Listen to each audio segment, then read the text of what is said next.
Coming up. Being a house husband is really difficult. Yeah. Really challenging. I want to be that. You do not. I love being famous. So I went right next door to here to get coffee. He gave it to me.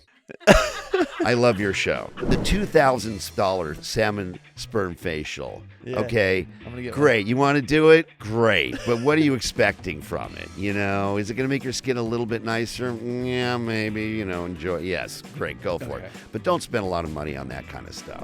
Okay, so J-Lo claims she uses olive oil and she's never used Botox before? Well, first of all, great that you use olive oil. It doesn't do anything. Meet Harry Jowsey, reality TV heartthrob. He's been loved, ghosted, cancelled, and kissed. He spilled his guts. I did what? In a world of ghosting and dodging red flags, Harry's filling his boyfriend's toolbox one lesson at a time. It's Harry Jowsey, boyfriend material. What is going on, you naughty little pumpkins? This week, I'm joined by plastic surgeon to the stars and reality TV star. You know him from Botched by Nature, and maybe even the Real Housewives of Orange County. It's Dr. Terry Dubrow. How are you doing? Good till you said Real Housewives of Orange County. I'm kidding. Is that bad? Well, I mean, it's being a house husband is really difficult. Yeah. Really challenging. I want to be that. No, you do not. I don't want to be a house husband? No, because you walk in and you sort of, if you argue with any of the housewives, even if you're right, you're wrong and you lose. Really? Yes, for sure. And then you can walk into a scene and walk out and go, oh, I was so funny in that scene and that worked and everything was great. And then you watch it and you're horrified the way that they portray you. House husbands are the most disposable human beings on reality TV. No way. Oh, I would be cooked then. Yeah, you'd be cooked. They'd Not hate you me. in particular. I'm just saying. Any of us. Any of us. It's really bad. And it's so funny because every time there's a new housewife and I meet the house husband, I say, hey, how are you? It's like sort of this club, you know? Yeah. And I say, hey, you want some advice? They go, yeah. I go, don't argue with the housewives. Wow. No matter what they say. Don't even talk. You can talk all you want. Just if they're screaming at your wife, go, oh, you guys will work it out. Because if you show any kind of like anger, you lose. No way. Yeah, I learned that one the hard way. How many of them are asking for a discount? And they come in and In get plastic surgery. Yeah. You know, I have this thing where if I know you really well, or you're related to me, or you're a celebrity, I don't want to operate on you. What? Yeah, I'll tell you why. What? So the reason plastic surgeons want to, for example, potentially operate on a celebrity, for example, is because they want maybe it'll leak out, the celebrity will tell people, and they'll build their practice. If it goes wrong with a celebrity and it leaks out, that's really, really dangerous. And plastic surgery is like any other surgery. It can go really wrong. The reason you don't want to operate in your family is because you may lose objective perspective and maybe not do something that you would normally do under normal circumstances. And then if you have a complication on your family, Thanksgiving is a bummer. Okay, even if it's a distant relative or if it's a family member, no one wants to take their patient home. Right? That's why I don't operate on my wife. Now, in my case, I would operate on a friend or a family member if they had a particularly difficult problem that I happen to be experienced in. Then I would do it. And I've done that for my wife's friends. They'll show me something and I said, I don't operate on friends. I go, show it to me. And I go, yeah, I'll fix that. Because I don't know. Because, you know, you get good at doing what you do all the time. Right. Okay. Right. It's funny because there's this Netflix special on right now about the Cowboys. And the Dallas Cowboys. Of course. And I don't know if you're an NFL. I'm not really a sports fan. I don't know if you know anything about the NFL. I'm Australian. I know. But you've heard of the Dallas Cowboys, right? I have. They have this big team. This whole Netflix special is about this team in the 90s that Troy Aikman was the quarterback for. And he's this amazingly good-looking, amazing Hall of Fame quarterback. But he couldn't throw in the rain. He was very bad when it was raining. Wow. And he was the first to say it. Well, I can throw in the rain. I'm really good when it's difficult. Do you know what I mean? I like that. Yeah. So you can go to the best guy in Newport Beach or Beverly Hills, and if he hasn't seen this rare-ish complication before, he probably shouldn't try to fix it. Is there any complications you've been like, I can't touch it? Like, this is too scary. So, you know, we've been doing Botched for 10 years. Yeah. And in the first couple of years, they would send us like 1,000 patients, and we go, no, because that's not fixable. And then by the third season, we got so good at fixing these difficult problems. We're going, oh, yeah, I could fix that. And then last season we just said yes to every one of them. What? Everyone, just as long as it was visually impactful and they were reasonable candidates. You don't want to operate on people who are not good psychological candidates. Oh, right. Is that quite common, yeah? Well, if you think about it, one of the reasons, there's many reasons a person could end up botched, right? Could end up with a bad complication. One of the reasons is that they pushed the doctor. Right. And the doctor went, I don't know, it looks pretty good. No, I want more taken. And that doctor does some more. And then they have like a body dysmorphia disorder where they're, it's sort of a mental disorder. And they go, well, I'm not happy. And they go to another doctor. And you walk into almost any plastic surgeon's office with money, they're going to operate on you. I hate to say that. Wow. So doctors will push it too far. And you can only push tissue too far till it dies, gets infected, scars, distorts, contracts, has a complication. So, if a patient comes in with a terrible complication and they have body dysmorphia disorder, they're like have unreal expectations, or their concern is way out of proportion to what we see, which is a mental disorder, you should never operate on them. You're never going to make them happy. And the tricky thing about botched, if you think about it, is what do you do for a person who has, is like this, but has body dysmorphia? Does that mean they're not allowed to, God, that's the toughest situation. You say to them, you go, okay, listen, you clearly have a thing, whether you think so or not, and I'm willing to try to fix you, but if I fix you, you're done, right? You'll stop no matter what. Yes. And if it goes, it can go, if it goes badly, you won't go berserk, right? Or what are we going to do if we have a complication? Because the chance you have a complication operating on a complication is higher.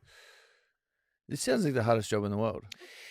This is crazy. I'll tell you something. When Alex Baskin, who you just met, and Paul Nassif, the other guy on the show, when they first thought about doing the show, and he called me and asked me if I wanted to do this with him, I told him it was the worst idea ever. I said, see, you want to go on national television and try to fix impossible to fix surgeries that have an incredibly high rate of failure and show the world? The world doesn't know it has an incredibly high rate of failure. They're just going to think we're failures. Yeah. I'm just going to kill our careers. He goes, come on, we do a lot of this. Let's try it. And then I pitched, I said, well, why don't we do a show where we just fix congenital deformities and trauma deformities? And he goes, and so I pitched that to Alex Baskin. And Paul pitched, Botched to Alex Baskin, and we ended up doing both shows. One was called Botch. The other was called Botched by Nature, which Paul and I went around the country and to see patients who had traumatic and congenital complications or deformities, and we fixed that. But that was a much more expensive show, and we didn't have time to go to New York and New Jersey every week. So we sort of combined it. Later seasons were sort of both shows. And now I have a show on called Botched Presents Plastic Surgery Rewind. I know. That's on right now. It's on like halfway through the season. It's the biggest name. Yeah, I know. Well, they put Botched Presents so people go, oh, it's Botched. Maybe I'll watch it. So it's about a bunch of celebrities who move into a house together, of course. Beautiful. And no, they don't hook up. It's not Plastic Surgery Island. Damn. Although that would make There's a great a show there. That would be a great Botched show. Island. Botched Island would be great. But and they all have regret about their plastic surgery, because that's a big thing, having plastic surgery regret, wishing they didn't do it. And so we make them with a therapist go through this process, and they decide whether or not to reverse their plastic surgery, which is also very hard. Whoa. And so that show's on right now. Okay. Actually, first season. And was that difficult to be? Because it must be tough with celebrities, right? Well, it violates my rule: don't operate on celebrities. Oh. So when it wasn't my idea. They pitched it to me, and I go, "You want me to do a show about impossible to fix plastic surgery on people with 11 million Instagram followers? Perfect. Okay, so now I said, they said, what hesitation do you have? I go, well, if they're not happy with me and they go crazy on me, they have 11 million Instagram followers. They can like ruin me Done. overnight. A, or B, what if that thing they had defined them? And a lot of people, it defined like a person who's got 10 million Instagram followers because they've had this outrageous plastic surgery with no complications. Yeah. It's just all outrageous. And they pose and they do various things, and that's what the basis of their Instagram following is. And that's how they make their money. Yeah. And then they decide, take away my huge rear and my giant breasts. I'm done with that. Wait, who are these people? I need their Instagrams. It's a TV show. Yeah. And you take it away successfully. Okay. And all of a sudden they wake up and their Instagram followers go like down to 2 million because they're no longer displaying the craziness anymore. God. And they're unhappy. I said, so how's that going to work? Anyway, so we did it. At what point is it like you have to become a therapist as well as a surgeon and also be like practical? Because like even with the body dysmorphia, that's a terrifying thing to confront someone on. Be like, hey, look, this feels probably a little bit more crazier in your head, and it's not as dramatic as you think. It is terrifying. Well, on this show, for example, we have a therapist, so that's good. Okay, so they have to go through that whole process with the therapist. But it's a really important part of it. And one of the reasons why you can get in trouble early on in your career in plastic surgery is you really haven't developed the ability to sense out who really shouldn't be having this plastic surgery, who's doing it for the wrong reasons, who's going to be upset even if you have a successful outcome. But like I said earlier, unfortunately, when you go through plastic surgery training, I went to med school for 4 years. Then I did, in my day, you had to complete a full general surgery training for 7 years before you could before you could apply for plastic surgery programs. Then I did 7 years of general surgery, years of plastic surgery, and now I open this office. I'm in debt from college, med school. I'm making no money. My friends are successful. I'm like 33, and this is my first job, although I've been a resident. They pay you a little bit in the hospital. Yeah. And I've got this fancy office, and someone walks in, and you're almost like, please have surgery with me. You know what I mean? And, you don't have any patience because you're just starting out. I got very, very lucky, though. I'm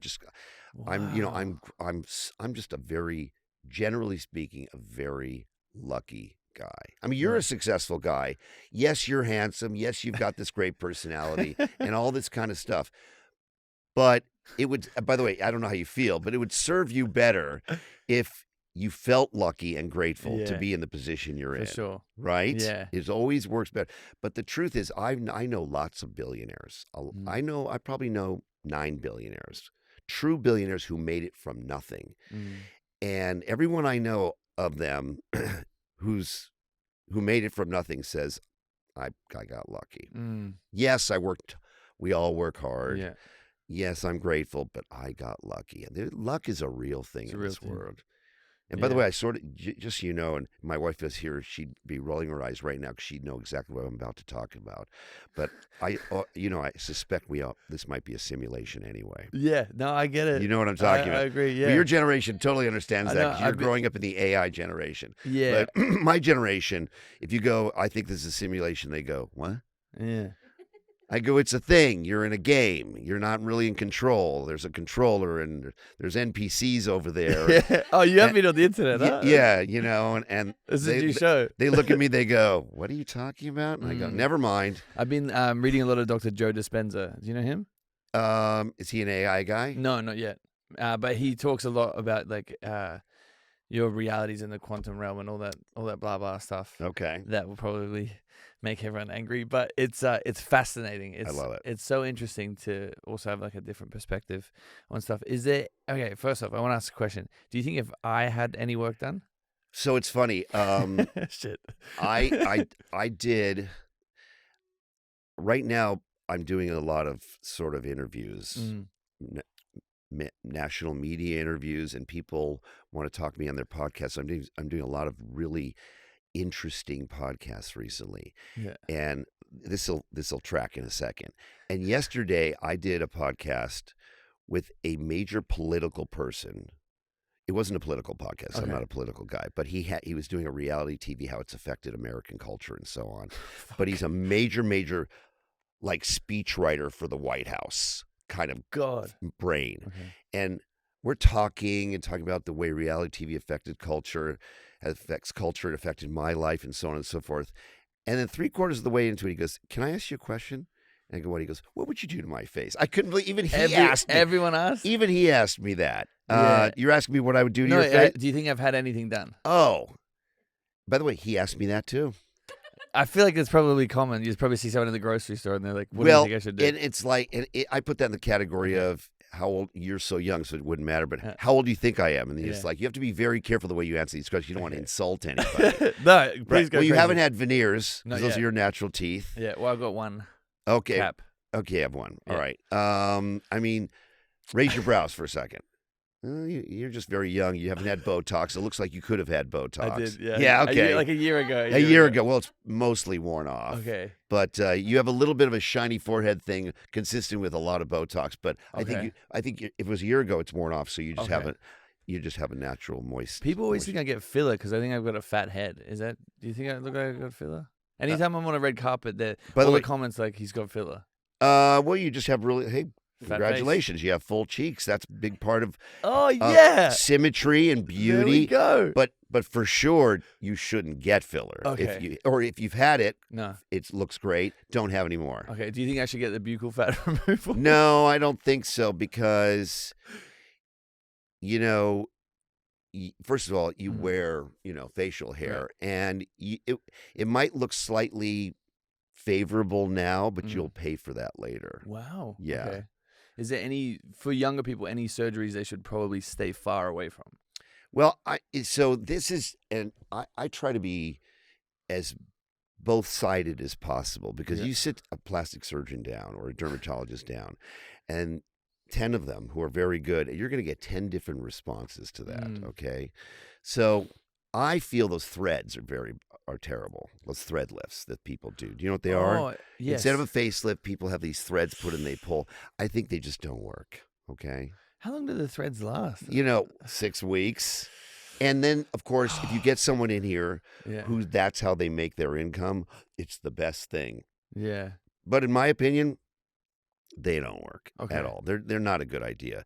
Filler, I think less filler is better than more. And filler can be very dangerous. The injectable fillers. Yeah. If you get too close to one of the blood vessels, it can block one of the blood vessels and cause your skin to die. If it gets into one of the veins right here, the infraorbital area right here, it can track back to the retinal artery and retinal vein and cause blindness, and it does. In fact, it's on the consent form.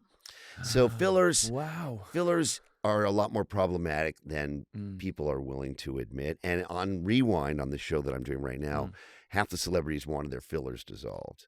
So, but I mean, every operation that we do in plastic surgery has its pros and its cons. And I'm in a position now being the botch doctor. When a patient comes in and they say, I'm thinking about having a breast augmentation, I go, okay. I go, why right now though? Why are you thinking about it right now? And they're going, well, why isn't he not just saying yes? Yeah. And I go, well, they give me their reasons. I go, okay, that's a reason. I go, well, let's talk about the negatives first, and then we'll talk about the positives. So I always start by talking about why you might think twice about it. And then after you hear that, full disclosure, because everything, look, if a person has their ears sticking out, I think get it done. Okay. If a person has a nasal issue that that bothers them, Go for it. go for it. Okay. If a person has excess upper eyelid skin that's making them look tired, go for it. Huh. Like, look at me. I could use a facelift too, but my upper and lower lid's done. That would make me look a lot less tired. Now I am tired all the time because I'm You're working. I'm one of these 3% of people, literally 3% of people who have like a chronic sleep. I couldn't sleep at age 8. You don't sleep? I don't sleep. So I'll go to sleep at like last night I was sitting in my bathroom just sort of research. I do a lot of medical legal stuff, expert work, reading this article. And I go, I should probably go into bed. And I went to bed and I continued reading it. And I go, well, maybe I'll lie down now. And I went. And then so I fell asleep like 1 to 2. So it was very good for wanting to be a surgeon. Right. Because I never slept. And most of the surgical stuff in general surgery happens between midnight and 6 a.m., the trauma, and you don't want to be tired. And I was like, let's go, let's do this. I used to run down to the ER and go, hello, are we open for business? Come on, bring in the gunshot wounds, let's do this. So I'm never tired. I can never sleep. It's a weird thing. That's fascinating. Yeah, it's like 2% of people have this illness or this thing. It's not an illness, but yeah. Damn. What is the longest surgery you've done? So I did a TV show when you were probably, maybe you weren't even alive. Were you alive in 2003? Yes. Okay. I'm 97. Yeah. 97. Okay. Yeah. Barely alive. You were 6. So one of the worst, check this out, okay? Have you ever heard of a TV show called The Swan? All right. Okay. One of the, and arguably the worst reality shows of all time. Okay. Was called The Swan. And it was gigantic. It was on after American Idol on Fox, where we took 12 in first season, 15 ugly ducklings, women. I've heard of this. Moved them into a house away from their family, and we operated on them from head to toe.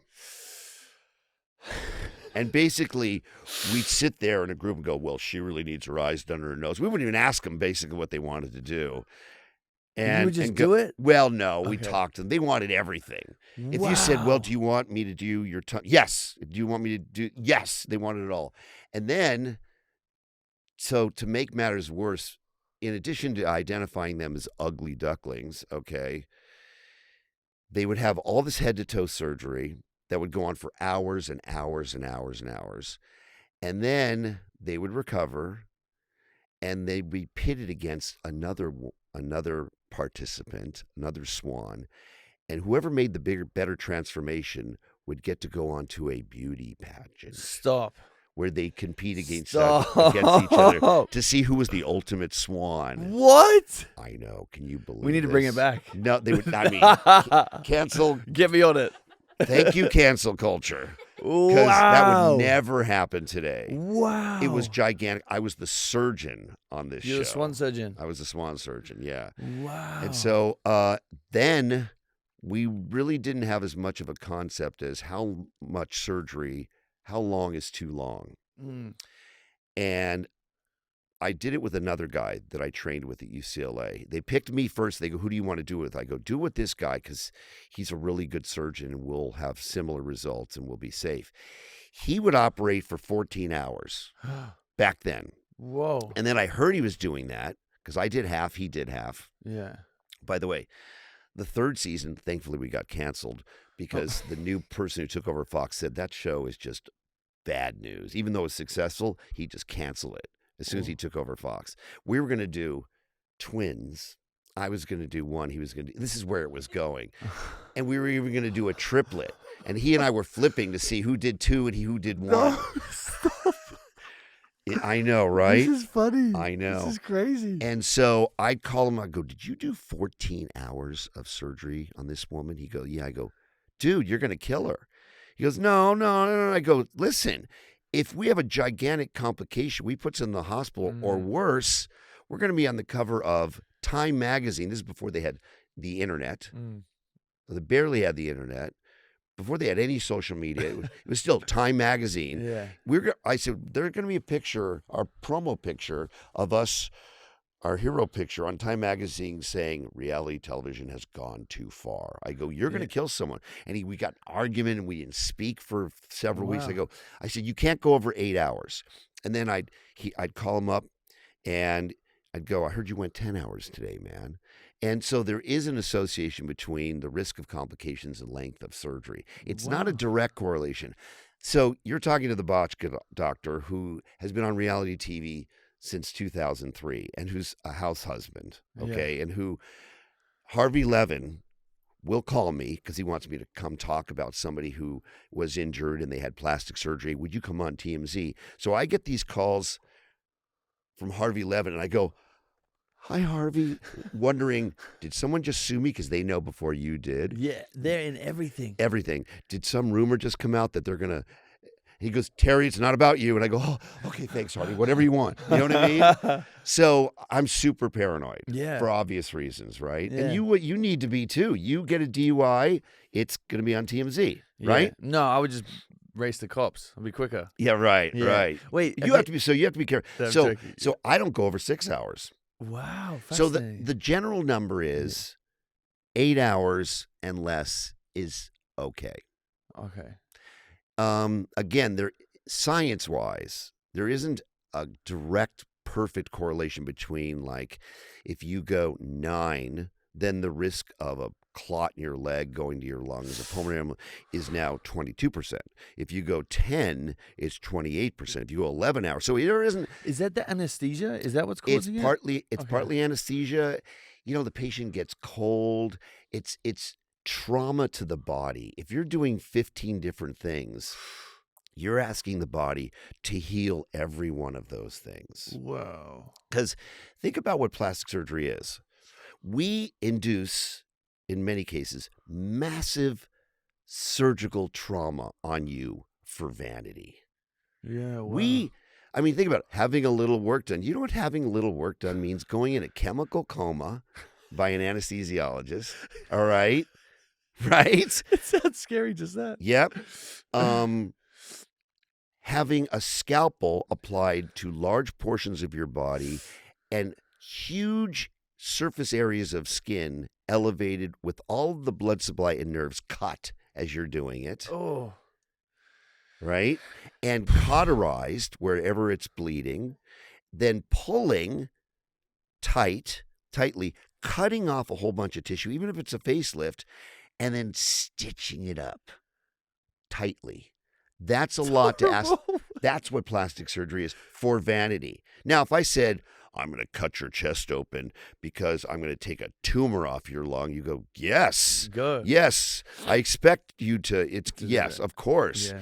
But, I'm going to whack open your forehead, disrupt your facial nerves, cut all the giant blood vessels, put foreign bodies in you so that your eyebrows are 2 millimeters higher. This is crazy. This is what plastic surgery is. It's as serious as any other kind of surgery. I saw the news that Harvey, back to Harvey, he's 75, right? Harvey Levin, is that how old he is? Yeah, I saw. Did you see this? He looks great. He looks absolutely insane. Well, this is a guy who's in the gym every morning at 4:30. But do you think he's had a lot of work done, or he's chilling? And Harvey, we don't want to get in trouble. We love you so much. We love TMZ. Is this my camera? Yeah. He's asking me to say something negative about Harvey Levin. Am I like a moron? I have no idea. By the way, he looks great. Look, does he? I have no idea. Okay. He never asks me about it because we always had pre-chat and post-chat after I interview with them. I love those guys, Charles and Harvey. But does he do Botox? I'd be shocked if he didn't do the occasional. Okay. I'd be shocked if he didn't admit it. I don't know. I'd have to look. I don't think he's done anything. Wait, Steph, is he really 75? Because I saw that on Twitter. He is. He's 75. By the way, insane. So when I was a little kid, believe it or not, he was on, what was that? Court TV or those original shows with the judge. Judge Judy? But who was the original one? Wapner. Wapner was the original one. way, way, way, way before your time. Okay. There was a gray-haired guy named Judge Wapner. He was the original Judge Judy. And Harvey Levin, when he'd decide how he'd rule on the case, and then Harvey Levin would interview the defendant and the plaintiffs as they came out. That was his first job on TV. That's how long I remember him being on TV. His job is to talk about and expose issues, embarrassments, and other things that have gone on with celebrities and everywhere in society. Yeah. One thing I can tell you about TMZ, as opposed to 9 out of 10 of the other social media sites, they don't publish anything that they don't fact check massively. Wow. If it's on TMZ, It's legit. They are very, very careful. Wow. And they, in my opinion, I know what's gone on recently. I don't know if you know we're not going to talk about that, but they have heart. They do. Now, have you ever been there? One time. It's one of the most impressive places. Massive too. Massive. Crazy. With the cameras everywhere, and there's even a chef in the middle. I know. This doesn't feel real. It doesn't feel real. But they're I'm afraid of them because if if I got a DUI, which I never would, because by the way, I don't even have a car anymore. Why? I'm a driver and stuff like that now. If I'm going to drink, all right. But I don't even have a car anymore. But if I got a DUI, they would find out first because they find out they're everywhere. And Harvey would call me and go, Terry, we have to put out an article about this because if we don't, somebody else. He goes, so do you want to talk about it? Yeah. How do we? Gosh. I think they would try to be sensitive to me because I'm a giant friend of TMZ. But if you sued me for malpractice, I'd get a call from them. They go, Terry, you got sued for malpractice. I go, I did? Shit. How? They have so The you'll get paid. No. They have the court clerks. Wow. If the thing comes and it says, this person got sued, they call up and they go, hey, I got information about someone who got a lawsuit dropped on them. Okay, we'll pay I don't know what they pay them. They'll pay them something. Wow. And that's how they find out before you do. That's fascinating. It's terrible. It's terrible, but good on them. Because even at the restaurants and stuff as well, I realized that they must be calling TMZ or having people here I don't know, so you don't know this because you don't watch Housewives. Congratulations, by the way. But one of the things my wife is an Orange County housewife, right? As you know, I'm a house husband. One of the things we got accused of was there were some rumors about our relationship that were ridiculous, and that my daughter had a 15 or 16-year-old birthday, so we took her and her friends to Disneyland. And so my wife and I just sold our house for $55 million. Jeez. And it hadn't closed yet. It was an escrow. Almost closed. The money went hard. And the money went hard. We were like, oh. And so we're at Disneyland and we're just, imagine what that feels like to sell your house for, and when you know what I mean? Yeah. We felt good. And we're like at Disneyland hugging. And some paparazzi took pictures of us. And it came out, and people said, we called the paparazzi to counteract That's crazy. rumors that we were breaking up or something. You know what I mean? This is crazy. I know. And by the way, most of the people out there think we did. Yeah. We did. And what I said on the show, it became a storyline on Real Housewives of Orange County. How silly is this, right? So I said, first of all, I want that paparazzi. I love being famous. It's the best. It's the best. Yeah. And our kind of fame is the sweet fame. I call it the sweet fame. Everybody's nice to us. We don't get mobbed, but we do get a lot of attention. And so I went right next door to here to get coffee. He gave it to me. I love your show. It's right. It's the best kind of fame. This kind of fame, right? Tom Cruise, he can't go anywhere. No. Can't go to Disneyland, can't go anywhere. Yeah, that's okay? A good point. We're in the sweet spot. We're the sweet spot. We are, I call it being the quarterback on the high school football team. Yeah. Hey, Terry. Hey, man. Good luck Friday. Good pass last week. Yeah. Hey. It's the best kind of fame. So when I come out of a restaurant, and do you know what Craig's is? Mm-hmm. Yeah, of course you know Craig's.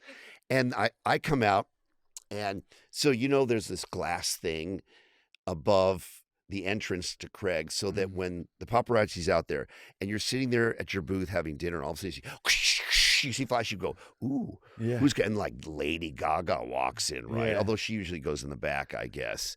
I leave Craig's, I walk out, and I look around, and sometimes they're there, the paparazzi, they go, hey, man. Oh. And then I walk to my car and I go, what are we that's doing? Disappointing. Yeah. I go, you don't want to have a moment, ask me a question? No, they go, nah, we're good.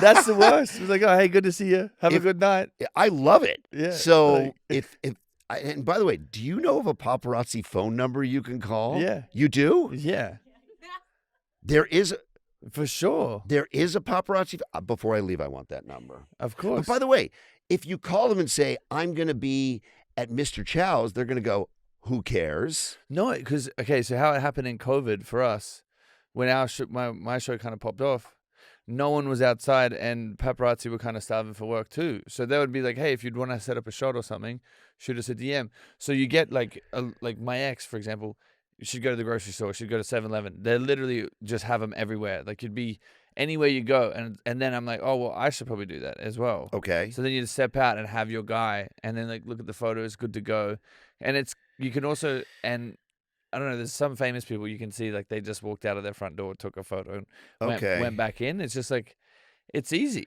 It's the best. Yeah, but do they always want to photograph you? Like if you're going to Mr. Chow's tomorrow, could you call the paparazzi and go, I'm going to be at Mr. Chow's, be outside, and they'll photograph Yeah. you? Because they want to. Yeah. You know what? You're a different kind of celebrity than I am. You're like the sexy, young, hot No, thing. I think it's. I'm more of it's Terry and Heather Dubrow. No, They've been married for 29 years. Yeah. They've been on TV forever. Anyway, how are you guys? How are the kids? You know, I don't think you could sell us. No, you can't. The way you can sell you. Maybe it's because they probably think I'm on a date and doing something silly. Right. Yeah. That's fair. So I don't know, but by the way, I want that number. No, Yeah, but I'll my send it to point you. is, if so on the show, I said on the show, God, if there's a number, I want it. And Yeah. by the way, if there I can were send you 10. if there were paparazzi at Disneyland, I would admit it. Yeah, I want to make sure that they're there when I go. But don't you? But that's what they said. We called the paparazzi, but they'll pay for themselves to come in the park to shoot you. Yeah. You're a different level of fame than I am. I'm not. But it's also like a part of the ecosystem, right? Like you have to be seen to be talked about. Yeah. And so it's kind of like, well, your job, you make money on getting the photos and seeing crazy But I stuff don't think you going. can sell us because we've been around for so long. Let's go on a date. No, I think if I was you, yeah. then you're fine. But No, anyway, you're good. yeah. I wanted to know, because you said at the start about some celebrities who have had like potential like crazy work done or whatever else, Right. and have outed surgeon. Can you speak on any of that? Do you know any people that have had like really bad work done, and you'd be like, why did you do Well, okay, so I would never do that. Okay. You know, I just would never wanted to do try. that. I just wanted But to I can try. tell you that we could talk about the other topic, which is the fact that celebrities are now becoming very transparent and talking Yes. about their Yes. plastic What's this- surgery. what's Kris this Jenner, about? right? She had Yeah. this amazing facelift, and then she came out and named the surgeon, and then Kylie Jenner named her surgeon and admitted to having her breasts done. Yeah. So that's cool. You know, it's funny because there's this thing I call the evolution of admitting to plastic surgery, because it's okay to admit to some things but not to others, right? Like, I think if you had liposuction done, would you ever admit to that? No. Right. No way. No way. But you would admit to Botox. Every day. Okay. Yeah. So there's certain things that are kind of embarrassing. Well, Yeah. no one would ever have admitted previously to a facelift. Kris Right. Jenner was the first to do that. So now all the celebrities are admitting to facelift. It's like it took the stigma weirdly off facelifts. But none of them are admitting to, most of them are not admitting to being on Ozempic, Right. even though they're all on it. Yeah. Every single one of them practically. I'm on Mounjaro. Wait. I don't know if you know these drugs. Of course. Yeah. What's the difference between Ozempic and Mounjaro? So Ozempic and Wegovy are the same drug, Okay. and that's called a GLP-1. Okay, that's one hormone from the That's intestines. what that is. Okay. And then Mounjaro and Zepbound are the same drug, Mhm. and that's GLP-1 that's found in Ozempic and Wegovy, and GIP. It's two hormones. Okay. It's just much more effective. Okay. So tirzepatide is the two-drug one. Yeah. Semaglutide is the one-drug one. And now we're waiting for retatrutide, which is Yeah. the three-hormone one about to hopefully come out from the FDA that's even more effective. God, okay, what's going to be next, do you think? A pill. A pill? By the way, they just announced that there's two competing companies to put out a pill, and one of them, it bumped their stock like crazy today.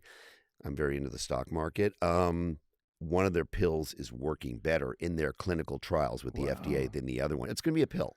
Yeah. Fascinating. But what are the long-term side effects, do you think? Okay, so, I had a huge sort of disagreement with Jillian Michaels, if you know who that is.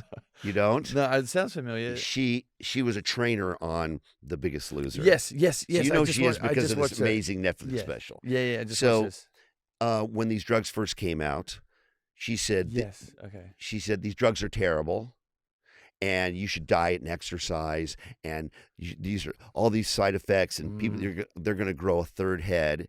And I came out and I said on TMZ, I go, first of all, you shouldn't get your medical information from a personal trainer, okay? Because we're talking about the disease of obesity. Oh, okay. So that was obnoxious, and that went viral, but it's true. It's true. And I said, and by the way, these drugs have been used for treating diabetes for 14 years. So we know what their side effects are. They're not new drugs. Oh, okay. They're old just diabetic cool drugs. now. We just figured out, look, Botox was available for 33 years until this one ophthalmologist figures out, oh, if you, instead of just paralyzing the intraocular muscles for people who have a problem with their intraocular muscles, if I do it with the periocular muscles, their wrinkling goes away.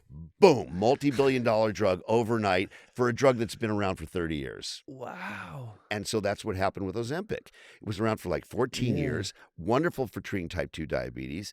And somebody said, have you noticed how thin all these diabetics have become?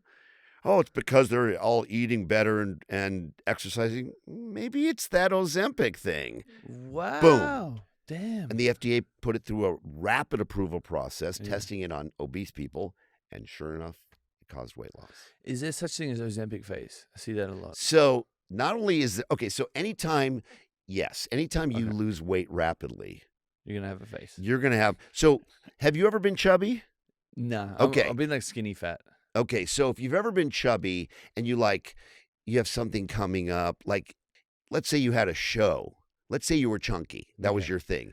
And you had a show coming up where you had to look really good and be ripped. You would just like starve yourself and you'd lose weight really, really quickly. Yeah. You lose it first in your face.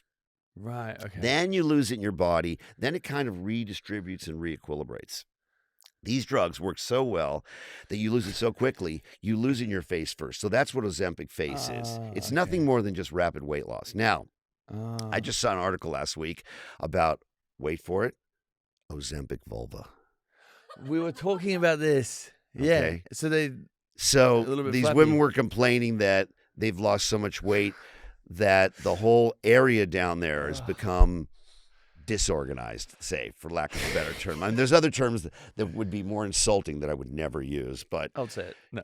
you could say it. No. But and they don't like it. Mm. And at the end of the day, you know, I just got interviewed on major news network about Ozempic Face, on CNN actually, and I said, look, plastic surgeons love talking about Ozempic Face because that means, oh, come into my office and have things done. But at the end of the day, 70% of people who lose weight on these drugs will gain a lot of it back. Right. All right. Secondly, just wait a little bit. It'll redistribute and go back to it'd be like having a tummy tuck the moment you delivered a baby. Wow. Because the skin's so loose. Nah, that skin's going to tighten up a lot more than you think it is, right? You look at women who a year after giving birth, their skin, they go, wow, look at it the day after they gave birth versus a year later. A lot of times they don't end up needing a tummy tuck. So just wait. What's the healthy balance with Ozempic and So being healthy? one of the things that I did was I was concerned that Jillian Michaels was going to say, well, you're just a plastic surgeon. What do you know about treatment of obesity? Even though I'm an MD. So I studied for and took the American Board of Obesity Medicine certification exam. Just because of that? Just because of that.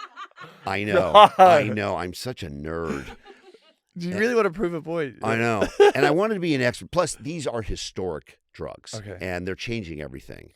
And I'm being interviewed a lot now about microdosing Ozempic right now. And that's a whole nother topic that if you're interested another time, I'll tell you about. But these drugs are so effective for decreasing sugar and the inflammation associated with sugar that they have effects far and above beyond weight loss, right? So I studied for a year. I took all the courses and I took the American Board of Obesity Medicine certification exam in November. And I'm happy to say I got 94 percentile, Wow. which at this stage of my life, I mean, when I was pretty your good. age, I could read and I was like a sponge. I Mm. could read books and it was just there. Now, when you get a little older, even if you're still got all your faculties, I'm not as I can't read 15 different articles and remember every statistic so much. So I'm reading going, Wow. and plus that's not my specialty. That's Yeah. an internal medicine specialty. Long story short, I studied and I passed it. So I am board certified by the American Board of Obesity Medicine. That's So awesome. I am a true expert in these drugs and the treatment of obesity. So Jillian Michaels, Suck it.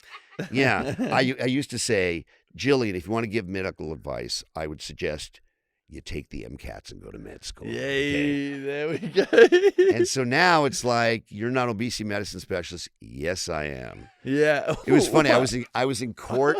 I was in court testifying as an expert in plastic surgery. I do it all the time. I'm a certified expert for the California Medical Board, and I testify in court all the time as You're an so expert. busy. I know. I it's fun, right? I'm in court, and I just got my board certification in obesity medicine, and it was a patient who had complications after weight loss, and she was obese. And the attorney says to me on cross-examination, Dr. Bro, you're board certified in plastic surgery, aren't you? I go, yes, I am. He goes, but you're not an expert in obesity, are you? And I go, actually, I am board certified by the American Board of Obesity Medicine. He went, no further questions. I was like, let's go. Bad question to ask me. Wait, so when you go to court, what's that about? So is it Ooh. just is it against other surgeons, or is it like, hey, this is just proving the case? So if you file a malpractice lawsuit against a doctor, Yeah. each side has an expert Wow. to talk about the facts of the case. And if a doctor gets reported to the California Medical Board for his conduct, they send out his conduct, his records, and interviews to me. And guys like me give opinions as to whether we believe they violated the standard of care, whether they committed malpractice. And a jury decides whether they think the doctor blew it or Yeah. it just happened. And I'm an expert. I do a lot of that. What has more drama, botched or that? I must say, I love doing the medical legal thing because it's so real. Yeah. But, one of the things about Botch, which I love, is that it's fun, it's entertaining, but it's just some reality shows are a little bit, subject to editing, like the Housewives, I mean, you should see the Housewives watching the shows and they go, I was in that scene. That's not the way it was put together. I look terrible. But everybody knows they come in and they have a destroyed whatever. It's risky. It's going to be hard. So we take them to the operating room and try and fix it so it's real. So Wow. so Botched has a real sort of natural drama to it, but nothing cooler than being on the stand in the courtroom in front of the jury with the judge right there, and then being cross-examined by the other attorney where he's trying to win his case and he's arguing with you. And I'm going, bring it, buddy. Let's go. What's the most common thing that people are doing for malpractice? Is it leaving scissors inside someone? So that's what we call a never event. Okay. If you leave a scissor in someone, that's never going to trial because no one's going to argue that he didn't do anything wrong. Right? You can't. I mean, you can't say, well, in his defense, maybe he drank too much that night. I don't know. Yeah. No. So if you have a bad outcome in any field in surgery and you're unhappy as the patient and the family's unhappy, you say, I'm going to sue that doctor. Well, 98% of the time, it's not due to something the doctor did wrong. It's just that this stuff is inherently dangerous. Okay? And so if I do a perfect breast reconstruction on you, breast lift, breast reduction, breast augmentation, facelift, whatever, I do it perfectly. And then day 4, it gets infected. And then the tissue starts to die and gets distorted, and you end up in the hospital on IV antibiotics for a month, and you end up looking terrible. You are going to be very upset. For sure. But if you sue me, you have to prove that I did something wrong. And Wow. that's why we have you sign these consent forms that say you realize that even when done properly, all of these things can happen. Infection, bleeding, anesthesia problems, blood clots, skin death, boom, boom, boom. You're aware that this can happen even when the doctor does everything right. Right? Wow, okay. I mean, no one has you sign a consent form when you get on an airplane that says, this plane can go down, because everybody knows that. Right. Yeah. Right? But if that wasn't possible, or if that was so incredibly rare that people weren't aware of it, the airline would really have to let you sign a consent form saying, Right. this can fall out of the sky, That's true. That's a good point. Yeah. Is there anything that like gua sha? Is that real? Like, does that help when people do that? Have you seen those? Gua sha? Yeah. What is gua sha? Is that when? Is that how? Mm. Yeah, they're pulling their face. So it's like a manual lymphatic drainage kind of vibe for yeah. the face? I think that could probably be okay. and like Sure. ice baths Ice your bath, face? cryo. Oh, yes. every day. I think all that stuff can have Okay. benefit. It just, the thing we're guilty of in my profession is over-promising and under-delivering, right? And something, you ever heard of salmon sperm Yes. facials? Okay, so the $2,000 salmon sperm facial, Yeah. okay, I'm gonna get great. You want to do it? Great, but what are you expecting from it? Is it going to make your skin a little bit nicer? Yeah, maybe, enjoy. Yes, great, go for it. Okay. But don't spend a lot of money on that kind of stuff. The things in cosmetic medicine and plastic surgery that work are the ones that endure. We all, like, Botox is still awesome. Awesome. It's still awesome. Okay. And it's been around forever, Yeah. right? Why? Because it works so well. Yeah. Breast augmentation works. It makes people look great, but there's a massive complication that people aren't often aware of with breast augmentation, and that's scar tissue formation causing hardening. So, if people really knew there's a 15% chance that any time in the future after having your breast done, they could turn rock hard and need more surgery. If they really knew that, would they have their breast done? Maybe. Yeah. But did the doctor really tell you that? That's called Yeah. informed consent. Fascinating. Yeah. I see a lot of girls getting their silicone taken out because That's a big thing now, which I love. yeah. Yeah. Because Wh- they get depressed or Oh, you mean breast implant illness? is that a thing? Is that real? So I'm going to say yes, Okay. but a lot of plastic surgeons are going to say, nah, I don't think it's a thing. But my wife and I have this expression: if enough people tell you you're dead, lay down. Meaning, if there's That's a enough, good one. if enough women are getting together and saying, "My God, I was fine, and then I had my breast done, and now I have fatigue and rashes and all sorts of my hair's falling out and Right. other things that are associated with this breast implant illness," then it's probably a thing for some people. Okay. But doctors exploit that too. Yeah. Come to me, I'll do this giant operation, take your implants out and a whole bunch of tissue. And it's like, okay, everybody's looking for an angle, even among doctors, and Yeah. particularly among plastic surgeons. Have you seen the stuff that goes on in Turkey, like the height lengthening surgery and The all that stuff? Elizarov, by the way, they do it in Vegas. Really? Yeah.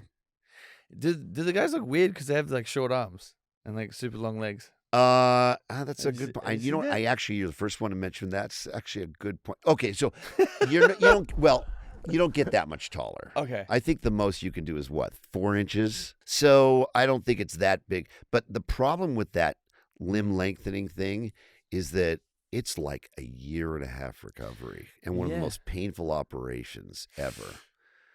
But I get it. I mean, I'm going to disclose this because my wife did on Real Housewives of Orange County. I'm so pissed about it. I sometimes wear elevated shoes, Okay. and I'm 5'11", but what are you, 6'3"? 6'5". You suck. But, being 5'11" is not bad. That's good. Yeah. It's not short. Being 6'2" is awesome. Okay. Now, I would never have disclosed that, except my wife's sitting around talking to the women on Real Housewives of Orange County. Well, Terry wears lifts in his shoes. And, of course, okay. And that's what gets put in the show. That's on. Yeah. You know? Wow. They'll shoot 25 hours. The the 28 seconds of lifting really wants to be tall. He's not that short. Why isn't it? Oh, thanks, honey. Yeah, And by the way, if you Google me and say lifts and shoes, you'll see they wrote articles about it. No. Terry Dubrow.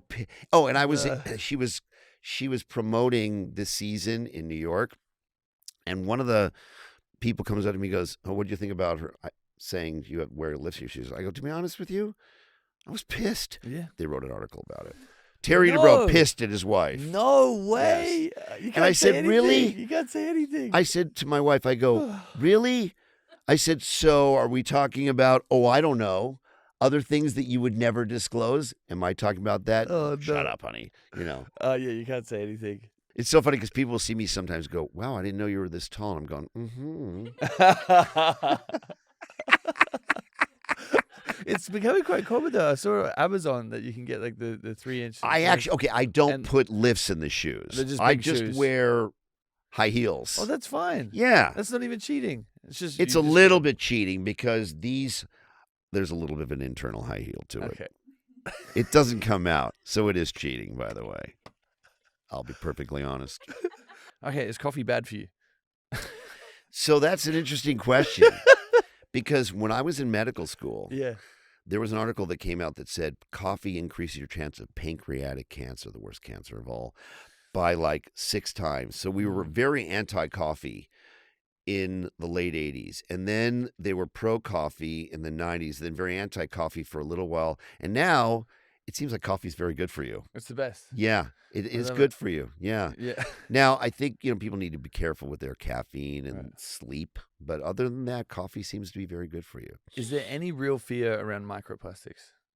Oh, okay. So my son, I have a son who's 21, great kid. And they made, Hope so. they made, yeah, no, he's a great kid. And they, there's this show called Next Gen New York. Yeah.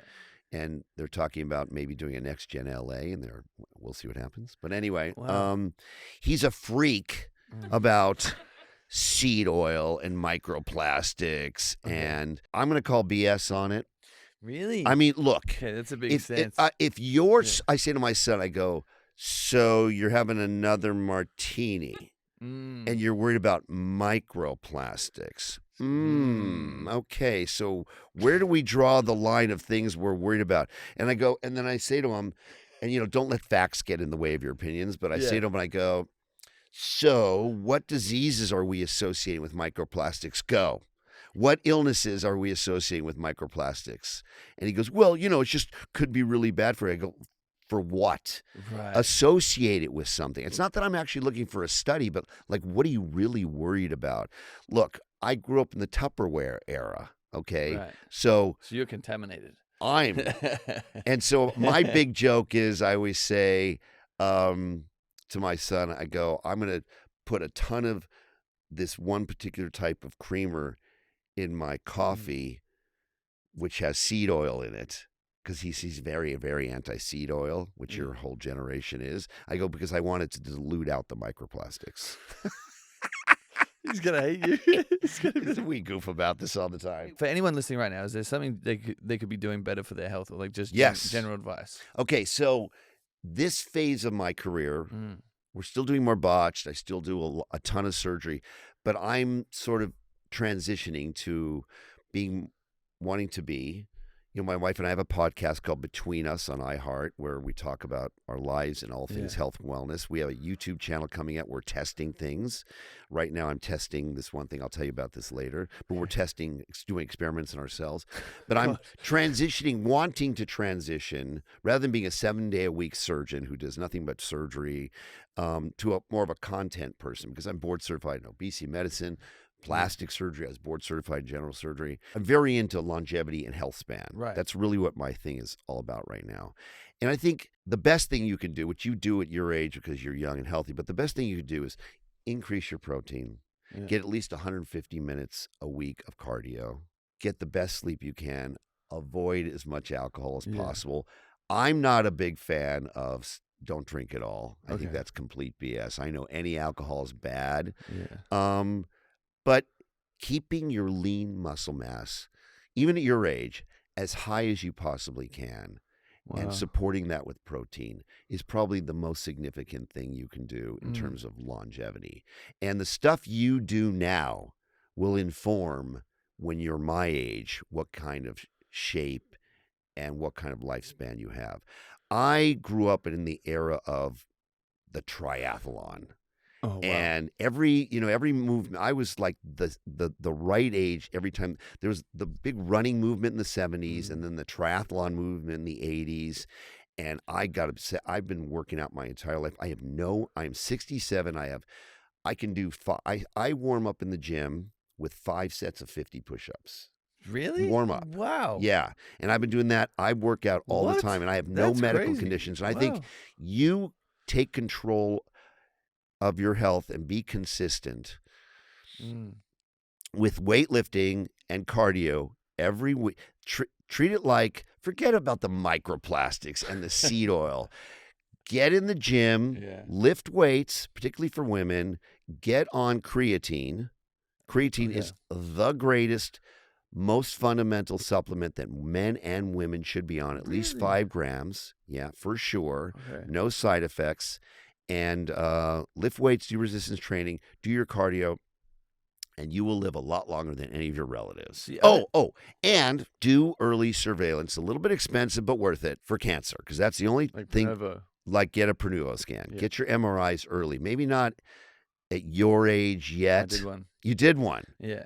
Yeah, they gave it to you for free, right? No. Oh, you did it? I freaked out. Yeah, I was like, I should probably go get a scan. Did it find any barnacles? Did it find anything that you had? Of course a ton it of did. microplastics. No. Did it find anything? It found cysts. No, it was the scariest thing ever because it came up and said potential prostate cancer. Yep, me too. And I freaked the fuck out. Yeah, me too. And I started crying, calling everyone, like, how do I get rid of this? But apparently I just really needed to fart when I went and did the thing. It was like, this was like really gassy. See, by the way, this is the problem with these scans, because they'll always find things, and then you have to get other scans with gadolinium, with contrast, to go, oh, never mind. Yeah, wasn't that bad? Oh, I had that same prostate cancer thing. I had a spot in front of my pancreas. I had 3 things in my liver. I had a thing in my brain. We all have these things growing, but they're all benign. You shouldn't even know about them. Yeah. Okay? I think I had one of those too. Yeah, so that's the problem. And of course, now you're supposed to have it probably re-scanned in 6 months. And now they'll get you. Yeah. But having said that, do it anyway. Yeah, because if you find cancer early, they're all curable, including pancreas cancer. Fascinating. So those things, the resistance, the cardio, the early surveillance, and you're nowhere near, what are you, 30? Are you 30, 32? 28. 28. Yeah. Okay, so you're 30. I mean, you're 28. Yeah. You're nowhere near needing a colonoscopy, unless, of course. What if I want one for fun? I just have gay sex instead. You'll enjoy that more. I'm good at that. Charlie Sheen did it and said it was fun. Oh yeah, I saw that. I was trying to finish his documentary. Yeah. Oh, you didn't get to the gay sex yet? Someone was telling me about it. He was like super I just honest. ruined it for you. I'm sorry. That's okay. I'm sure there's other things that would shock me. Yes, he's amazing. By the way, wouldn't you love to get him? He's the most amazing interview ever, isn't he? I bet. Yeah, I know. But he said gay sex. He admitted to it, and he said it was fun. Good for him. Good for him. But colonoscopy, although to be honest with you, because you can afford it, there's nothing wrong with having one colonoscopy done in your early 30s, because that is a cancer you should never, ever get, because it starts in a polyp. Wow. And so all you have to do, it starts at the tip of a polyp. So if you find a polyp, you go, oh, you never got colon cancer. So it's the most preventable cancer of all. Wow. And even something like pancreas cancer, which you think is a death sentence, okay? You hear someone got pancreas cancer, oh, they got 3 months to live. If you catch pancreas cancer in that first 5 years before it gives you symptoms, and the reason it doesn't give you symptoms, it's way in the back. It's in the retroperitoneum, way in the back. So it needs to get kind of biggish before you get any symptoms, and by that time it's too late. If you catch it in that first 5 years where it's slowly growing, totally curable. Steve Jobs blew it. You know who Steve Jobs was? Of course. Yes. Yeah. He had it. And he knew, and he had it in the curable phase and wouldn't do anything about it. What? Yeah. Why did he do anything about it? It's a bit wild. Yeah. Interesting. Because he thought he could game it. You know, he's Steve Jobs. Right. Yeah. You can outthink it. And the other thing I would tell your generation, okay, this has been attributed to Einstein, okay, the eighth wonder of the world. The eighth wonder of the world, I'm not sure Einstein actually said it, but it's the concept, no one really knows whether he did say it or not, but it's the concept of compounding interest. Right. Okay? And the best advice I can give to someone like you is put your money in stocks and just don't look at them, and consistently put it away in stocks or in something that makes a lot of interest. But I think stocks is AI stocks, for example. Yeah. Nvidia, Microsoft, Meta, Apple. And if you do that at age 28, by the time you're 50, you will be loaded. No matter how much money you make. Because it's like the snowball. Snowball's very small, then it rolls down the hill, it gets a little bigger, and then by the time it's halfway down the hill, it's this big. And when it gets to a certain size and it gets a little more interest, it gets really big. And really big, and you get to be very financially secure. Wow. So, like, my son started saving I'm very into this stuff. He started saving at 16. The little bit of money I gave him, he always put in a stock account. And my son's a millionaire now. Hell yeah. 21. Good for him. Compounding interest. Yeah. But do that with your money. What about AI healthcare? Because I think that's the next big thing, right? I do. That's going to get crazy. It is. It's going to be great. And are you worried about that? No. Okay. I love think it. Well, I'm at a stage of my career. The only thing it can ruin with, but will there be a robot with hands that can do what I do? Yes, in your lifetime. No way in my lifetime. Okay. But even in my lifetime, and certainly soon-ish, radiologists are going to be a thing of the past. AI is going to be much better at reading an X-ray than a radiologist. A general family practice internist, I think, will be replaced by AI completely. You'll walk into a clinic and there'll be a nurse there and say, what symptoms you have? They'll pass you through a thing. They'll put it through Chat GPT or the equivalent of and give you a diagnosis that's going to be a lot better than we are. Okay, so J-Lo claims she uses olive oil and she's never used Botox before? What do you think? How does that work? Well, first of all, great that you use olive oil. It doesn't do anything. Okay, except maybe give you adult onset acne. Wow. Okay. Yeah, don't use olive oil. It blocks the pilosebaceous units and it causes, problematic skin. So, Okay, Brian Johnson, tell me your thoughts and feelings around him. Yeah, I saw his thing on Netflix. I'm very familiar with him. I love the whole don't die. It's good. That's his thing. Yeah. Don't die. In other words, do whatever you can to increase your health span. Yeah. He's a brilliant guy. He's a very wealthy guy. I saw his whole regimen. My opinion, a lot of it's awesome. Life is too short to focus insanely. Look, if you've got $400 million in the bank and you want to get up at 5 o'clock in the morning and start your, what I call placebotron therapy. So you ever heard of placebos? Yeah. Placebos, things that has no real effect. Yeah. And a lot of the stuff he's doing is very good. Yeah. And his message is fabulous. And I think the stuff he sells is actually very good. Those supplements and things. I think that I've looked at the ingredients. That stuff's really good. But the whole infrared and then this and he does that. A lot of it's what I call placebotron. The placebotron 9000, meaning you go into a machine and it goes, you come out and go, okay, whatever. Okay. But look, he's a very smart guy, and But if I actually went to his house and went, Brian, really? He go, well, let me show you a paper. I go, okay, show me the paper. In the American Journal of Nobody's Reading This, there was a study done by this guy of 7 people. Okay, so life is short. Have a good time.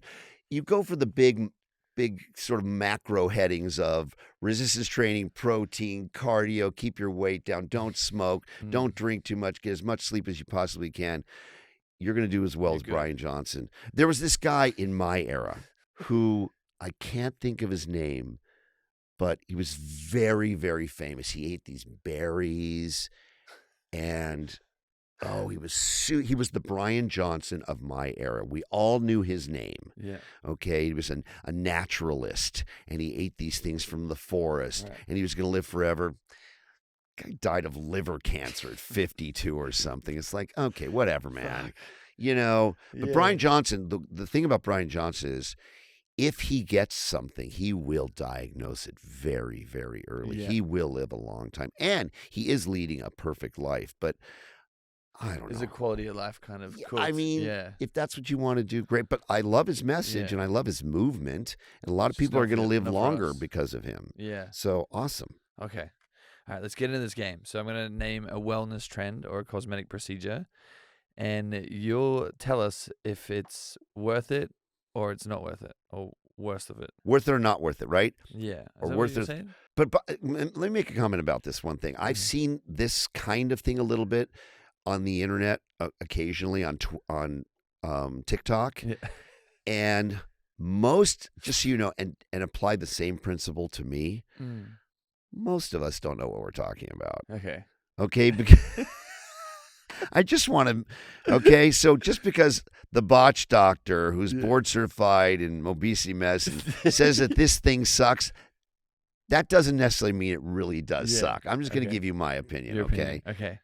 Liposuction. Well, if you have some diet-resistant areas of your body genetically that you're storing fat, I think it's fantastic. But just tell your surgeon, don't overdo it. Because you do it just a little too much, you can see they've had liposuction. Really? Yeah. Well, it just looks like... It can get wavy and scar can occur. So tell your surgeon to back off. Do less is better. It's great. Yeah, it's good. Red light therapy. I think that can be helpful. But that's one of those overpromise, underdeliver things, okay? Buccal fat removal. So I think if you've got a really round face in that area, you're more of a cheek guy. Okay. And if you're worried that your cheeks look like you have filler, and then you make the area just below it thinner, it's going to exaggerate your cheeks. But I think for something like Christy Teigen, who had a naturally round, sort of genetically round face, very good for her. But again, tell the surgeon, don't take all the buccal fat. You take it all, it's going to be very deflated, make you look older later. Really? And you can't get rid of it? Once it's, I mean, you can't put it back. You can't put it back. You can have fillers, Wow. Okay. Botox in your 20s. Awesome. Microdermabrasion. I think microdermabrasion. Microneedling is much more effective. Microdermabrasion only goes so deep. Microneedling goes deeper. I think that's one of those things. Even you could start in your late 20s. Maybe not. Your skin is sort of perfect, but I mean, if your skin isn't as nice, microneedling is good. Microdermabrasion is great. It's fine. It's a facial. Yeah, it's good. What about stem cells when you're doing that? Is that good? I think those things can be very growth factors, PRP, stem cells. Good. IV drips. So it depends what it is. Oh, just a hydration drip? Yeah. Awesome. And well, you don't need them. Okay. Don't waste your time. Wait, really? No, because you can get all the stuff you need drinking it. All right. But if you're feeling crummy and you go to an IV hydration place that's going to give you a couple of liters every once in a while and add some stuff to it, can be very good. Okay. But routinely, don't do it. Don't do it? Drink electrolytes. What's that one that everyone talks about where it makes your skin get itchy when you're putting the IV? Well, so there's NAD. NAD, yes. And we should talk about NAD and peptides. Okay, let's go. Okay, so that's the big, hot, multi-billion-dollar business that has no science behind it, right? Everybody's on peptides in Beverly Hills, right? Yeah, they're pretty wanky. Well, no one really knows. So my wife and I are going to do a new YouTube channel. We're going to test all these things that people are doing on ourselves and put them to the scientific method. So I have friends on peptides, half of which say, what a waste of all that money. And others go, oh, I really like them. So it's a placebo. No one really knows yet. I can tell you what does work for guys in my age range or when you hit 40 and beyond, testosterone. Okay. Everybody should be on testosterone. Okay. Mounjaro, low dose Mounjaro for the anti-aging effects later. Okay. Fabulous. NAD, I think they're overselling it. Okay. I don't know. I really don't. The science is not there, and it's expensive. And then what do you do? It IM, IV, subcutaneous, orally, topically. Yeah. So people some companies do it in their drinks now. That's as well. right. So it's a multi-billion-dollar business. It needs to be figured out. Okay. Chemical peels. How do we feel about them? I think as part of a skincare regimen, chemical peels from a good provider, very, very good. Okay. Kybella for double chin. So, that's a detergent that injected under the skin melts fat, What? destroys the fat. What the fuck? Yeah. And that's been around a long time, and it finally got FDA approved. And What? yeah, you could. So let's say someone do comes in this? with a double chin. I don't inject it, but let's say someone comes in with a double chin. And you can inject Kybella. It causes a hard area, and then it breaks the fat down, and you pee it out.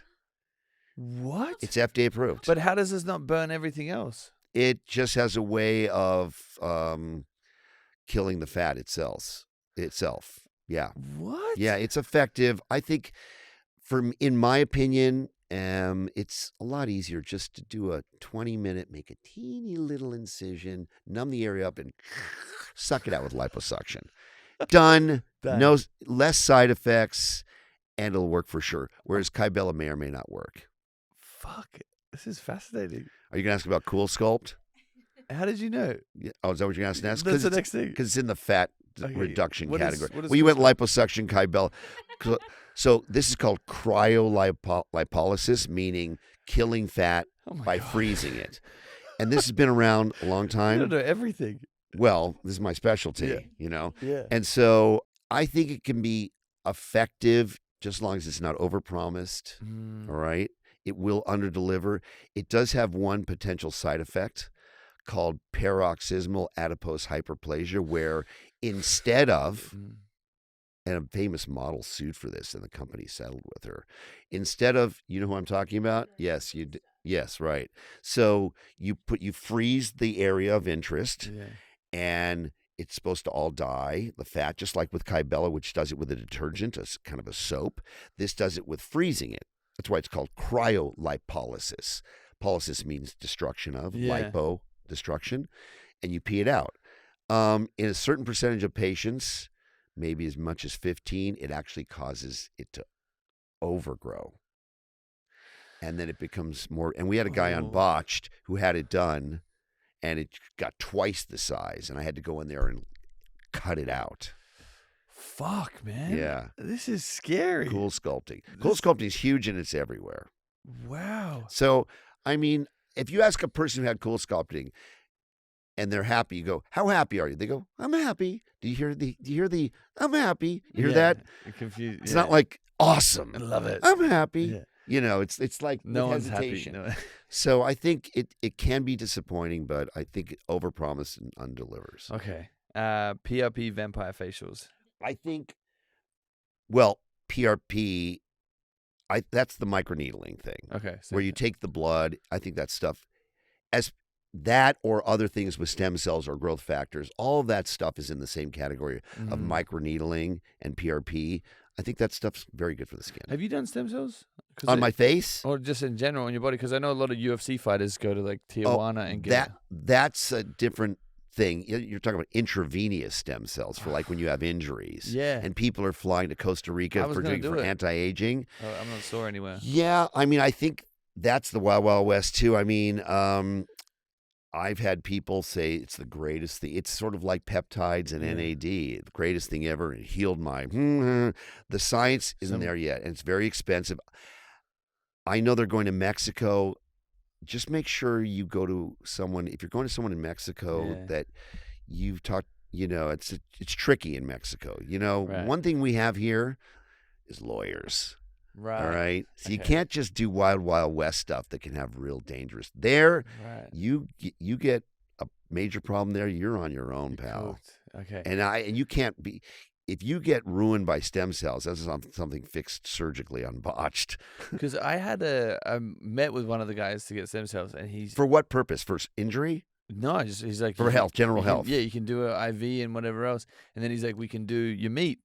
And then he said we had some guy 3x his size, and I'm like, what the fuck? Okay, does that's that mean? complete BS. Well, I would rather have a look. No, Yeah. It was me. No, I'm joking. I'm joking. You can. That's complete But BS. he was like, it's like 30 grand. I'm like, that's crazy. Yeah, don't do it there. Isn't that nuts? Well, you can make your sausage massive, no?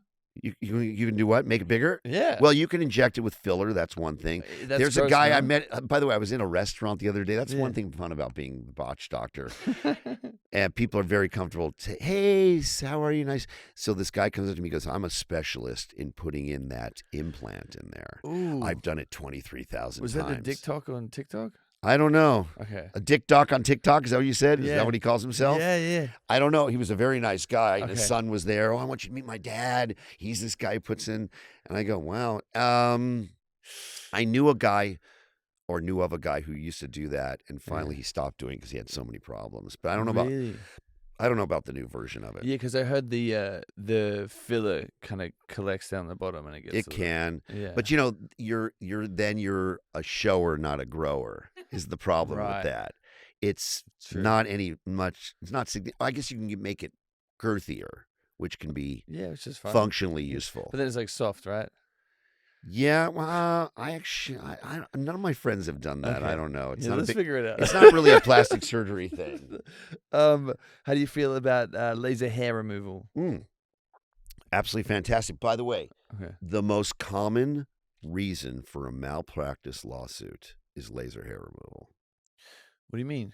People get burned. Wow. Yeah. So it's the most common. You look at, whether it's rhinoplasty, facelift, liposuction, general malpractice, the most common reason a person sues a doctor is for laser hair removal. Now, that's not a very fair thing to say. You ever heard the argument, why do most car accidents occur within 5 miles of your house?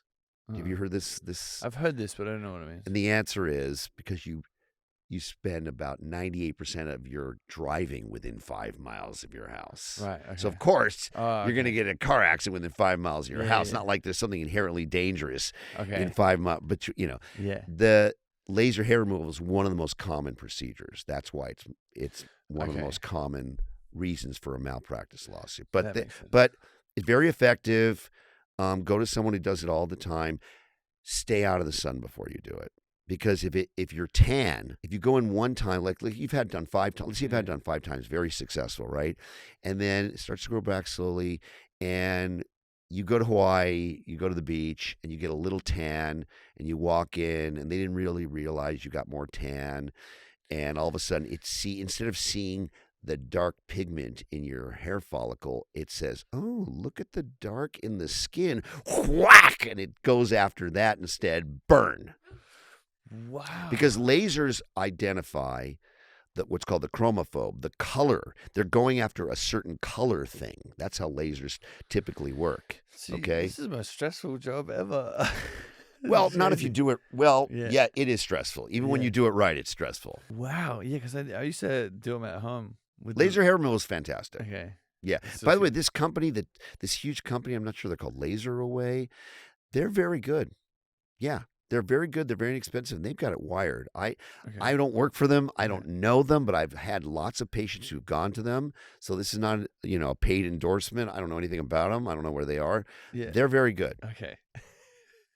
How do you feel about intermittent fasting?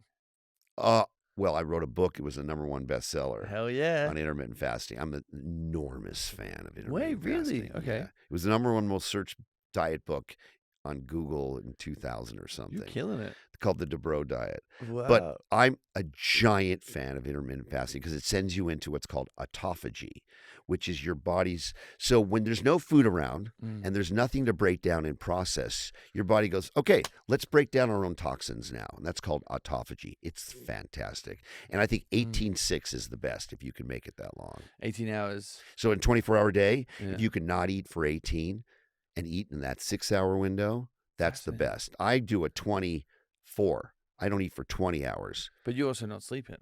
Yeah, I know. I This wish, is- but I'm an intermittent faster. Okay. But right now, I'm testing what are called restricted carbs. You ever heard of restricted carbs? Wait, explain this. This is the coolest thing ever. Okay. Okay, so carbs, which are sugars, Yeah. are the enemy. Sugars are the enemy, I right? hate them. Yeah. We love them, but we hate them. We love them. They're our favorite thing. Yeah. Bread, pasta, The you know, best. are the best. But it's the enemy. But the theory is that if you heat up a carb and eat it, you'll absorb X amount. If you heat it and then cool it, it changes its molecular structure. And then heat it up again, you'll absorb far less of the sugar, and your sugar spikes will be far less and way less inflammation, way less Just from insulin. heating it? Just from cooling it. What? Heat it, cool it, heat it, eat it. And my wife and I are doing an experiment to show whether that's true or not right now. And that's why I'm drinking black coffee right now. I had some cold rice, and I'm wearing a glucose monitor right here. Wow. Yeah, and it's measuring my glucose as we speak. This is fascinating. This Kinda. is so fun. Kind of. How do we feel about waist trainers? If you don't abuse them, they're fine. Just don't abuse them. I mean, on Botched, a lot of episodes of Botched, we have people who got their waist down to like 10 inches, 9 inches.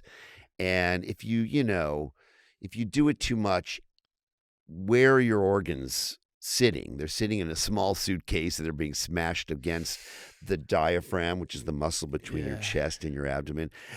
And you're not breathing well, and there's not good circulation. I mean, I think intermittent use of them is fine, but don't do it so much that it's causing semi-permanent changes. Does it affect the body at all? Like, does Yeah. it make it look cooler after a while? Yeah. Women can really. Wow. Men don't do it. Okay. Yeah, women do it.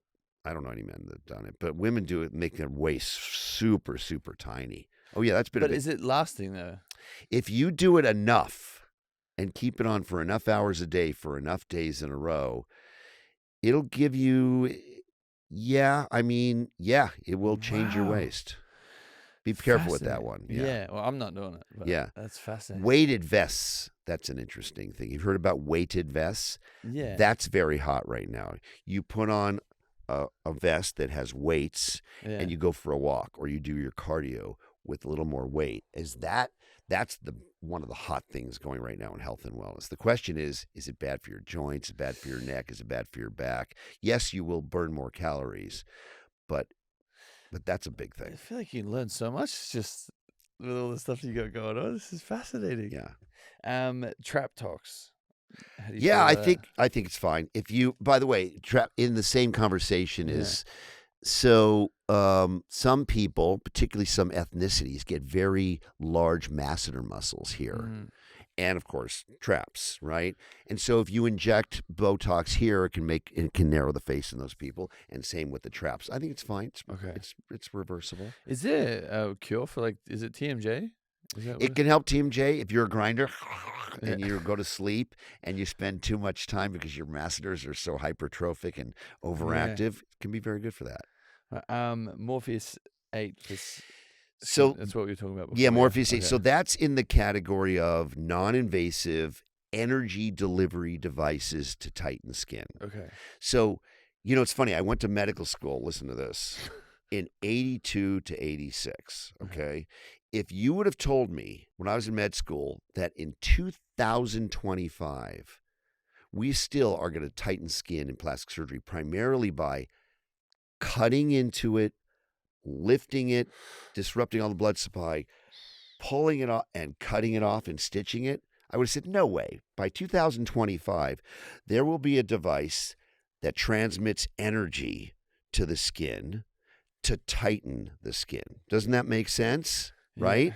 Well, that's what this is. This technology is all about some form of energy transmission, whether it's laser, radio frequency, ultrasonic energy. This is the future of skin tightening, okay? But they're not that effective yet. Okay. This is a big overpromise, underdelivered. Do I think people shouldn't do the face tights, Morpheus, other procedures like this? No, I think they can have some utility. I think if you're this loose, it's not going to work very much. I think if you're just starting to loosen up and you want to hold off on having a facelift, awesome. Okay. Morpheus 8's a little painful, though. There are other newer technologies that aren't as painful that I think are better. What painful in what way? Like, It hurts. Okay. It's like, whack, whack, whack. It's delivering this very painful radio frequency energy. And some of them do it with microneedles, and they pass the radio frequency through the microneedles. I think all of that technology is the future of plastic surgery. Plastic surgeons don't hope so, because it's going to take away, in the old days, all vascular surgery was done by cutting open the body, exposing the giant blood vessel, and then operating directly on it. Now, even if you have an aneurysm of your abdominal aorta, they put a little thing through your groin and they put a little stent in it. Nobody operates on those anymore. In the future, we won't be doing the Kris Jenner facelift anymore. You'll be going zzz, zzz, zzz, zzz. But it's crazy that, if you would have said in 1982, when I was a first-year med student, that in 2025 you'll have a device that you can just press a button and talk to someone in China and see their face, I would have gone, yeah, I believe that. Yeah. Wait, I saw there was a video of someone doing a surgery in a different country. Did you see this? It was in Germany and then China. And he was manipulating the robotic. Yeah. Fascinating. You can do that. I think that's. I'm sure someone's more qualified to be in. Right, but if there happens to be, there's a thing called the Da Vinci robot, where you put these probes in there and then you scrub out, and then it's like a video game. You move these robotic arms, and you can do that from a distance, but I wouldn't do that. No. Be there. Yeah, please. Yes. Is there any supplements for hair growth that you think work? Well, I think for sure. Biotin? I think biotin's very effective. I think it's supplement. I mean, look, when it comes for male hair growth, I think every guy who's concerned about it should be on finasteride. Okay. And there's topical minoxidil. You've heard of it. It's called Rogaine. Okay. For your audience, don't do the topical, do the oral. Okay. It's much more effective. It costs pennies. And it's the oldest drug it was discovered. Well, people who took this high blood pressure medication, minoxidil, they noticed new hair growth. So the pharmacies, the drug company said, well, let's put it on a topical, and it's really expensive. Now it's over the counter. You can get it on Amazon. Before it was only prescription, but the oral works better. Wow. And it's the cheapest medication that there is. Fascinating. And let me just add one. So my wife and I are talking about this on our podcast recently, but your generation is wrecked by anxiety. And I don't blame you. With AI and the economy and the divisiveness in this country and all the hate and everything, this is a scary time to be going from 20 beyond, okay? Propranolol, which is a beta blocker, is like the greatest, most benign anti-anxiety drug because it just blocks the epinephrine from having that generalized. It's a heart medication. Wow. That's prescription that is super effective with no side effects. And so propranolol, rather than Xanax or Valium or any of those mood levels, start with a little low-dose propranolol. Any of your doctors will give it to you. Say, hey, I have anxiety. I heard the big thing right now is propranolol. Would you? And they'll go, sure, you can try it. And it just gets rid of the butterflies. Very, very good. Okay, I'm going to check that out. Articles are written about it. So I'm not just making this stuff up. No, I would trust you with my life. Yeah, I appreciate that. Well, that was it, guys. If you did enjoy today's episode, please give us 5 stars. Anything you'd want to plug before we go? Just my wife and I have a podcast on iHeart called Between Us with Heather and Terry Dubrow. Watch Plastic Surgery Rewind on E! and Peacock. And my wife and I have a lot of stuff coming out, and then there might be a new version of Botch sometime very soon. We'll see what happens. Woo. So thank you. That was a lot of fun. Thank you so much. Thank you. Wow. You can't shut me up, huh?